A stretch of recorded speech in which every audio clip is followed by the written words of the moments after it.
അധികം ഓയിലൊന്നും മുക്കി പൊരിക്കാതെ ഇന്നൊരു അടിപൊളിയായിട്ടുള്ള ഒരു സ്നാക്ക് റെഡിയാക്കി എടുത്താലോ.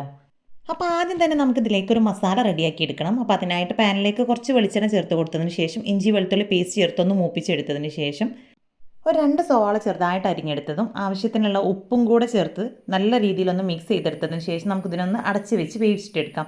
നമ്മുടെ സവാളയൊക്കെ നല്ല രീതിയിലൊന്ന് സോഫ്റ്റ് ആയി കിട്ടണം. ഇനി ഇതിലേക്ക് നമുക്ക് മസാലകൾ ചേർത്ത് കൊടുക്കാം. ഒരുപാട് മസാലപ്പൊടികളൊന്നും ചേർത്ത് കൊടുക്കുന്നില്ല. 1 ടീസ്പൂൺ ചിക്കൻ മസാലയും 1/4 ടീസ്പൂണോളം മഞ്ഞൾപ്പൊടിയും എരിവിനായിട്ട് കുരുമുളക് പൊടിയാണ് ചേർത്ത് കൊടുത്തിട്ടുള്ളത്.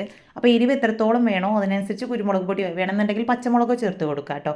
ഇനി എല്ലാം കൂടി ചേർത്ത് നല്ല രീതിയിൽ മിക്സ് ചെയ്തെടുത്ത് കഴിഞ്ഞാൽ പിന്നെ ഇതിലേക്ക് ചേർത്ത് കൊടുക്കുന്നത് മുട്ടയാണ്. അപ്പോൾ ഈ ഒരു മുട്ടയിലേക്ക് ഒരല്പം ഉപ്പ് കൂടെ ചേർത്ത് കൊടുത്ത് ഇതുപോലൊന്ന് സ്ക്രാമ്പിൾ ചെയ്തെടുക്കാം. ഫുള്ളായിട്ട് ഇത് നമ്മുടെ ഈ ഒരു ഉള്ളിയിലേക്ക് മിക്സ് ചെയ്തെടുക്കുന്ന രീതിയിൽ നല്ല പോലെ ഒന്ന് ഇളക്കി കൊടുക്കാം.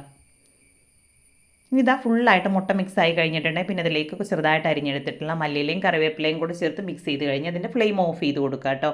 ഇനി അടുത്തതായിട്ട് നമുക്കിതിലേക്ക് വേണ്ടത് ബണ്ണാണ്. അപ്പോൾ അതാ ഈ ഒരു ചെറിയ ടൈപ്പ് ബണ്ണാണ് ഞാനിതിലേക്ക് എടുത്തിട്ടുള്ളത്.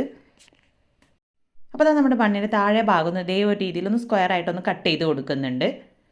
ഇനി ഇതിൻ്റെ മുകൾ ഭാഗം ഒന്ന് എടുത്ത് മാറ്റി വെച്ചതിന് ശേഷം അതിൻ്റെ ഉൾഭാഗത്തു നിന്നും കുറച്ചൊന്ന് ആ ഒരു ബണ്ണിൻ്റെ ഭാഗം ഞാനൊന്ന് മാറ്റി വെക്കുന്നുണ്ട്. ഇനി ഇതിൻ്റെ ഉള്ളിലായിട്ടാണ് നമ്മൾ നേരത്തെ റെഡിയാക്കി വെച്ചിട്ടുള്ള ആ ഒരു ഫില്ലിങ് വെച്ച് കൊടുക്കുന്നത്. അപ്പോൾ അത്യാവശ്യം നല്ല രീതിയിൽ തന്നെ തിക്കായിട്ട് വെച്ച് കൊടുക്കാം. ഇനി നേരത്തെ കട്ട് ചെയ്ത് മാറ്റി വെച്ചിട്ടുള്ള ആ ഒരു പീസ് നമുക്കിതിൻ്റെ മുകളിലായിട്ടൊന്ന് വെച്ച് കൊടുക്കാം. ഇനി ഇതിൻ്റെ ഉള്ളിൽ നിന്നും നമ്മൾ മാറ്റി വെച്ചിട്ടുണ്ടായിരുന്ന ആ ഒരു ബണ്ണിൻ്റെ പീസിലേക്ക് കുറച്ച് പാൽ കൂടെ ചേർത്ത് മിക്സ് ചെയ്ത് ഒരു പേസ്റ്റ് രൂപത്തിലാക്കി എടുക്കണം. കൈ വെച്ചിട്ട് നല്ലപോലെ ഒന്ന് കുഴച്ചെടുത്താൽ മതി. ഈ ഒരു പരുവത്തിലായി കഴിഞ്ഞിട്ടുണ്ടെങ്കിൽ ഇനി ഇതിൻ്റെ ആ ഒരു സൈഡിലുള്ള ഗ്യാപ്പൊക്കെ നമുക്ക് ഇത് വെച്ചിട്ട് തന്നെ ഒന്ന് അടച്ചു കൊടുക്കാം. അപ്പോൾ അതാ കംപ്ലീറ്റ് താഴ്ഭാഗമൊക്കെ ഒന്ന് കവർ ചെയ്തെടുത്തതിന് ശേഷം ഇനി അടുത്തതായിട്ട് നമുക്കിതിലേക്ക് വേണ്ടത് ഒരൊറ്റ മുട്ടയും അതിലേക്ക് കുറച്ച് പാലുമാണ് കേട്ടോ ചേർത്ത് കൊടുക്കേണ്ടത്. ഇത് നല്ലപോലെ ഒന്ന് മിക്സ് ചെയ്തെടുത്തതിന് ശേഷം ഇതിലേക്ക് ഒരല്പം മല്ലിയിലയും ചില്ലി ഫ്ലേക്സ് കൂടെ ചേർത്ത് കൊടുക്കുന്നുണ്ട്. ഇനി ഇതും കൂടെ മിക്സ് ചെയ്തെടുത്ത് കഴിഞ്ഞാൽ ഇനി അടുത്തതായിട്ടൊരു പാനിലേക്ക് ചെറിയൊരു കഷ്ണം ബട്ടർ ചേർത്ത് കൊടുക്കാം.